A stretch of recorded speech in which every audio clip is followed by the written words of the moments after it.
দিয়েছো কলসির কানা তাই বলে প্রেম দেব না, আমি রুমিন ফারহান ওই পদার্থ না। ধাক্কা যদি আমার উপর আসে আমি ধাক্কা দেবো। আমি আবারও বলছি, আমি শেষ দিন পর্যন্ত বলবো, আমাকে আপনি ঢিল মারলে আপনাকে পাটকেল খেতেই হবে। ঢিল মেরেছো কেন, দিয়েছো কলসির কানা তাই বলে প্রেম দেব না, আমি রুমিন ফারহান ওই পদার্থ না। নাম্বার 1। নাম্বার 2, এটা একটা ডিলিমিটেশনের আলোচনা ছিল। ডিলিমিটেশনের আলোচনায় ব্রাহ্মণবাড়িয়া 2কে আমি রিপ্রেজেন্ট করেছি। আমি নিজে আইনজীবী, সো আমার আইনজীবী হায়ার করার দরকার হয়নি। ব্রাহ্মণবাড়িয়া 3-এর ক্যান্ডিডেট একজন ব্যবসায়ী, সো ওনার পক্ষে আইনজীবী হায়ার না করে উপায় ছিল না। উনি হায়ার করেছেন দুজন আইনজীবী, তারা বক্তব্য রেখেছেন। তারপর উনি একটার পর একটা লোক পাঠানো শুরু করেছেন এবং মোটামুটি 12-14 জন ব্রাহ্মণবাড়িয়া 3-এর পক্ষ হয়ে কথা বলেছে।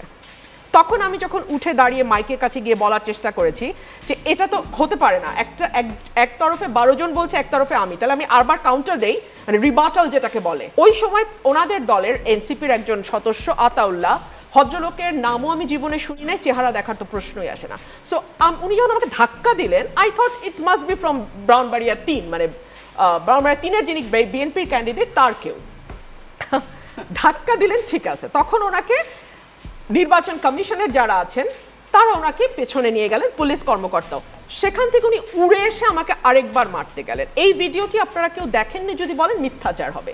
প্রথম আলোতে এটা মিলিয়ন ভিউ হয়েছে এবং তারপরে হাসনাত আব্দুল্লাহ আজকে বলেছে রুমিন ফারহানার ব্যাপারে বুলিং শেমিং স্টপ করা উচিত। So he realized, but it took 24 hours for him to realize, number 1। এই জন্য আমি বলতে চেষ্টা করেছিলাম যে আমি যখন সংবাদ সম্মেলন করছি, মিট দ্য প্রেস করছি, তখনও কিন্তু আমি জানি না who is Ataullah or who pushed me. I thought he is someone from Brownbaria 3 representing the candidate of Brownbaria 3. He didn't say I'm from NCP. He just pushed me.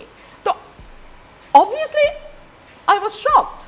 এবং দুইবার যখন সে পরের বার তেড়ে আসলে তো আমার কর্মীরা বসে বসে ললিপপ খাবে না। So they took the measure. এবং ভবিষ্যতের জন্য এটা একটা সিগন্যাল যে আমার গায়ে আপনি হাত দিতে আসলে আমি আপনার গায়ে হাত দেব। সিম্পল। আমি রাজনীতি করতে আসছি, আমি রবীন্দ্রসঙ্গীতের আসর জমাইতে আসি নাই। আর 2 হইল, দেখুন এনসিপির বয়সের একটা দোষ আছে, অস্থির। ওরা যদি এই ভিডিওটা আগে দেখতো তাহলে কিন্তু এই ভুল বুঝাবুঝি তৈরি হয় না। হাসনাত এতগুলো কথা গিয়ে কমিশনে দাঁড়ায় বলে না। আপনার কর্মী আপনাকে তার ভার্সন অফ ফ্যাক্ট বলবে, আমার কর্মী আমাকে এসে আমার ভার্সন অফ ফ্যাক্ট বলবে।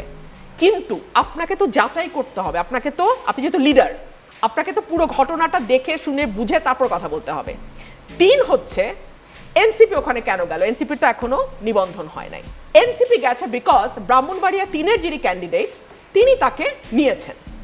আমি সেটা মনে প্রাণে বিশ্বাস করি তিনি তাকে নিয়েছেন, আদারওয়াইজ এনসিপির ওখানে কোনো কাজ নাই ভাই। আমি তো মাঠের পলিটিক্সটা করি, আমি তো জানি ওখানে এনসিপির অবস্থান।